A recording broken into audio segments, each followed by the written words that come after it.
Bien, amigos televidentes, a Ángel Ricardo Martínez también le damos esa buena noche.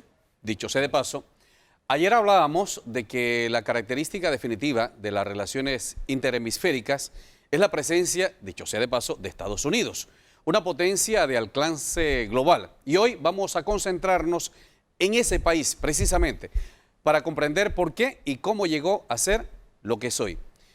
¿Cómo empezamos, Ángel Ricardo?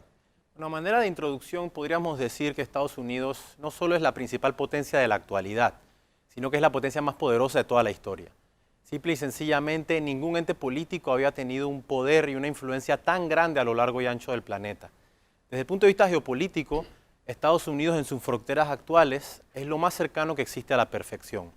La cuenca del río Mississippi tiene más kilómetros de aguas navegables que el resto del mundo combinado. Estas vías marítimas, a su vez, se unen a la mayor extensión de tierra arable de todo el planeta. Y la costa atlántica estadounidense posee más puertos importantes que el resto del hemisferio junto.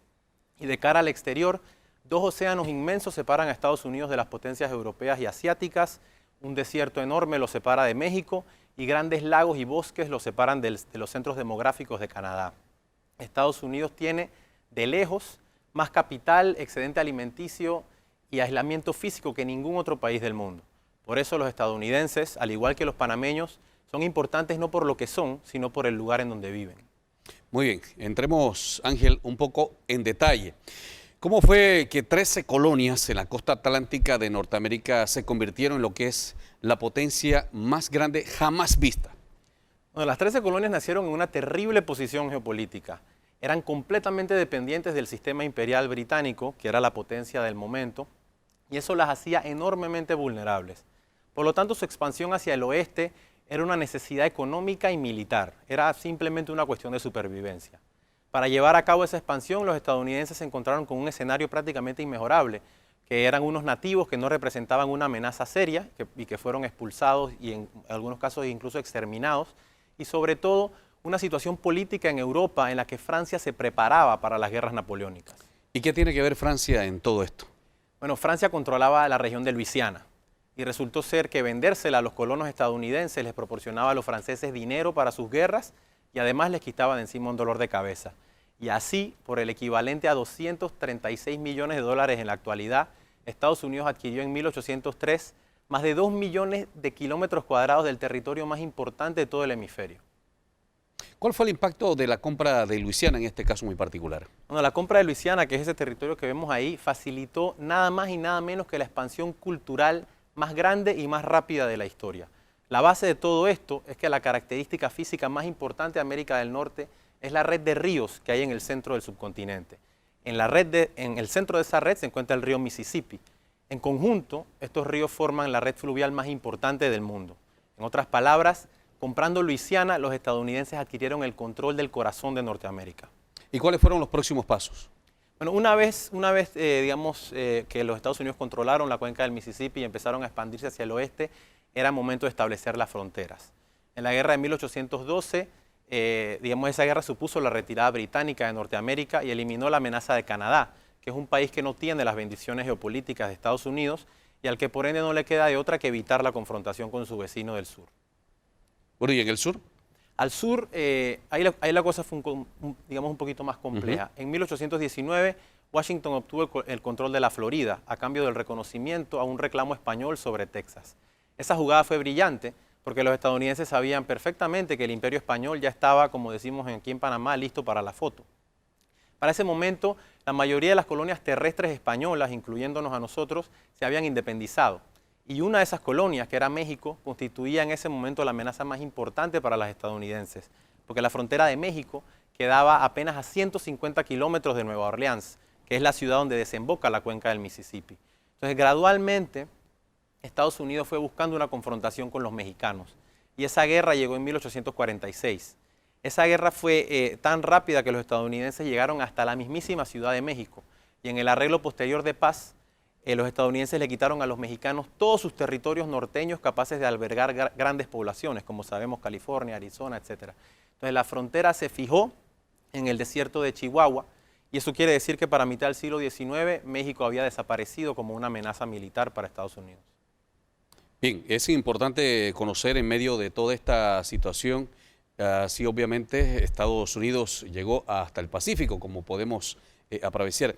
Pero ¿qué hay de las colonias europeas específicamente en el Caribe, por ejemplo?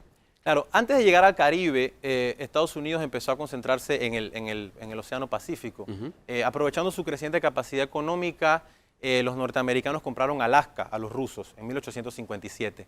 De esa manera sacaron a Rusia de América y protegieron a Norteamérica de cualquier avance en esa dirección a través del estrecho de Bering.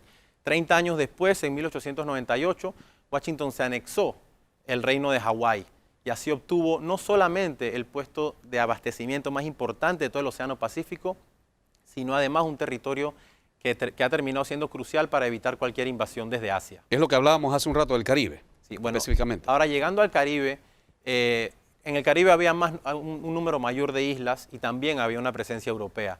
Entonces ahí fue un poco más problemático. Entre todos los problemas, el mayor casualmente era Cuba, porque Cuba es el único territorio de todo el Caribe que es capaz de bloquear el comercio entre Nueva Orleans y el resto del mundo. Bien, pero Cuba era una colonia española, recordamos, Ángel. Sí, así es.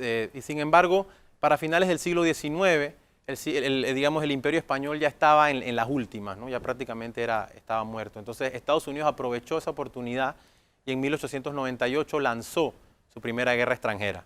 Al final de esa guerra, a Estados Unidos se había quedado con Cuba, con Puerto Rico y con las Islas Filipinas.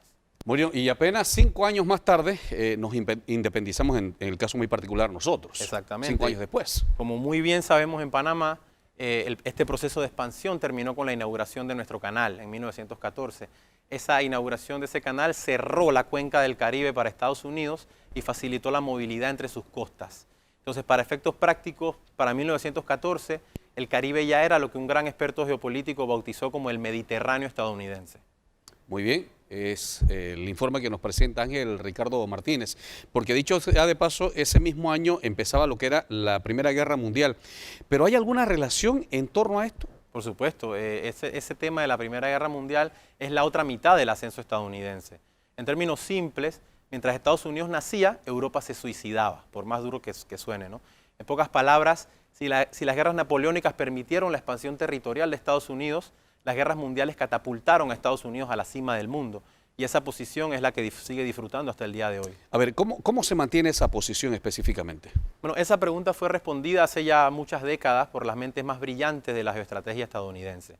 En resumidas cuentas, para Estados Unidos la clave del dominio mundial está en prevenir la formación de una potencia en Eurasia, a través del control de los océanos del mundo y a través de la proyección de poder sobre los ejes de esa masa euroasiática que vemos. Esos ejes particularmente son la península europea, el Medio Oriente, Indochina y el Lejano Oriente. Entonces eso hace que volvamos un poco a la historia, ¿no? Para el final de las guerras mundiales, para 1945, todas las armadas del mundo, las que importaban, salvo la británica, estaban destruidas. El US Navy simplemente no tenía competencia y con la formación de la OTAN en 1949, Washington pasó a controlar el Atlántico Norte y el Mediterráneo, que son los dos, digamos, mares necesarios para prevenir una resurgencia europea. Además, cuando capturó el imperio japonés, se quedó con el Lejano Oriente y luego en 1951, cuando hace una alianza con Nueva Zelanda y Australia, se queda también con el Pacífico Sur. Entonces, y para coronarlo todo, los acuerdos de Bretton Woods sustentaron un sistema global en el que el comercio naval y la preponderancia estadounidense también en los océanos iban de la mano. ¿Pero todo esto se mantiene en lo que es la actualidad específicamente? Por supuesto. Si observamos la situación actual, Estados Unidos controla el Mar Caribe solamente con su guardia costera, pero tiene sus flotas y sus bases navales basadas exactamente en esas penínsulas que mencioné, en Europa, en el Golfo Pérsico, en Indochina, y como sabemos tiene un montón de bases en Corea y Japón. Con menos de 20 portaaviones, Estados Unidos es el dueño de los océanos del mundo. Bien. Y en relación a esto que nos plantea Ángel Ricardo Martínez, si lo importante para Estados Unidos es Eurasia, entonces nos hacemos una pregunta. ¿Es por eso que existe lo que es la impresión de que Washington no le interesa, Ángel Ricardo Martínez, Latinoamérica? Exactamente, ya ahí entramos en un tema muy importante para la cumbre, ¿no? Aunque yo personalmente, para mí, si esa falta de interés no es necesariamente algo negativo, si ese interés significa lo que vimos en Centroamérica en los 80s, o lo que vemos hoy en Afganistán, en Irak o en el resto del Medio Oriente, Entonces creo que a los latinoamericanos nos va mejor sin que los estadounidenses nos presten mucha atención. Pero ¿qué amenazas se ven en el panorama específicamente para Estados Unidos? Bueno, creo que cualquier amenaza geopolítica seria para Estados Unidos podría venir de tres lugares, digamos, potenciales, ¿no? El primero y quizás más inmediato por lo que vemos en las noticias es el norte de Eurasia. Ahí está Rusia y China, que comparten el objetivo de disminuir la preponderancia global estadounidense. Y las dos siguientes lugares de donde podría venir una amenaza son especialmente importantes para nosotros y para la cumbre porque están en el hemisferio occidental. El primero es la propia Norteamérica. Ahí está ocurriendo un cambio demográfico que podría traer repercusiones fronterizas entre Estados Unidos y México y por ende geográficas. Para 2050 se espera que hasta un tercio de la población estadounidense sea de origen hispánico. Y finalmente está Suramérica. Allí podría formarse una potencia de alcance global alrededor del sistema del Río de la Plata, pero el prerequisito de unidad entre países tan distintos como Brasil, Argentina o Paraguay parece demasiado pedir. Bien, ¿cómo se traducen en ese caso muy concreto esas amenazas en la agenda interamericana? Bueno, algunas de estas amenazas se verán reflejadas en lo que se ve en lo que se verá en la cumbre. Por ejemplo, el crecimiento de China tiene mucha relación con instituciones como los BRICS, y los BRICS tienen su representante hemisférico en Brasil, que va a venir a la cumbre. Obviamente, en un mundo cada vez más multipolar, la resolución de disputas anacrónicas como la que Estados Unidos tiene con Cuba también los beneficia enormemente. Y por otro lado, el cambio demográfico del que hablábamos obliga a Estados Unidos a cooperar y a mejorar sus relaciones con México y Centroamérica. Y gran parte de esas relaciones giran en torno a temas de seguridad, entre los que destaca el narcotráfico. Pero, sin embargo, para adentrarnos en esos temas es necesario analizar, Ángel Ricardo Martínez, la geopolítica de América Latina. Pero eso lo vamos a hacer mañana. Gracias por estar con nosotros esta noche aquí en Telemetro Reporta, hablando de toda esta historia en materia geopolítica y previo a lo que es la Cumbre de las Américas.